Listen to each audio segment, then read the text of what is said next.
തൃശൂരിൽ റോഡിലെ കുഴി കാരണം ഇരുചക്ര വാഹനം അപകടത്തിൽപ്പെട്ട് യുവാവ് മരിച്ച സംഭവത്തിൽ കോൺഗ്രസ് പ്രതിഷേധം ശക്തമാക്കാൻ ആലോചിക്കുന്നു. റോഡിലെ കുഴിയും അപകടങ്ങളും ഇന്ന് ചേരുന്ന കോർപ്പറേഷൻ കൗൺസിൽ യോഗത്തിലെ മുഖ്യ ചർച്ചയായിരിക്കും. റാഫി കരീം തൃശൂരിൽ നിന്ന് അപ്ഡേറ്റ് ചെയ്യും. ഗുഡ് മോർണിംഗ് റാഫി കരീം, പറയൂ വിവരങ്ങൾ. Good morning S K. ഇന്ന് 10:30 കൂടിയാണ് തൃശ്ശൂരിൽ കോർപ്പറേഷൻ കൗൺസിൽ യോഗം നടക്കുക. ഈ കൗൺസിൽ യോഗത്തിലും റോഡിലെ കുഴിയുമായി ബന്ധപ്പെട്ടുണ്ടായ അപകടങ്ങളും ചർച്ചയാകുമെന്നുള്ളതാണ് നമുക്കറിയാൻ കഴിയുന്നത്. ചർച്ചയ്ക്കപ്പുറം വലിയ പ്രതിഷേധത്തിനുള്ള സാധ്യതയും മുന്നിൽ കാണുന്നുണ്ട്. കാരണം കഴിഞ്ഞ ദിവസങ്ങളിൽ ഈ മേയർ നടത്തിയ പ്രസ്താവനയ്ക്കെതിരെ ശക്തമായ പ്രതിഷേധം കോൺഗ്രസ് നടത്തിയിരുന്നു.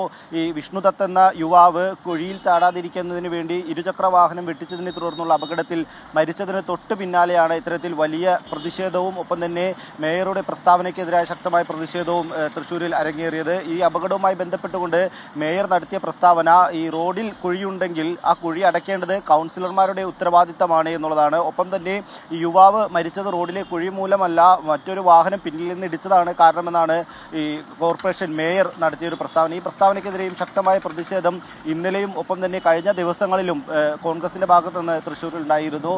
ഇന്നും കൗൺസിൽ യോഗത്തിൽ ഈ പ്രതിഷേധം ഉണ്ടാകുമെന്നുള്ളതാണ് നമുക്ക് മനസ്സിലാക്കാൻ കഴിയുന്നത്. ഒപ്പം തന്നെ തൃശ്ശൂരിൽ പിന്നെയും ഈ റോഡിലെ കുഴിയെ തുടർന്നുള്ള അപകടങ്ങൾ സംഭവിക്കുകയാണ്. ഇന്നലെ ഈ സമാനമായ ഒരു അപകടം സംഭവിച്ചിരുന്നു. ഈ അപകടം ഇന്നലെ സംഭവിച്ചത് കോവിലകത്തുംപാടം റോഡിൽ തന്നെയുള്ള ഒരു കുഴിയിൽ ഇന്നലെ ഇരുചക്ര വാഹനത്തിൽ യാത്ര ചെയ്ത 2 ആളുകൾ വീഴുകയുണ്ടായി.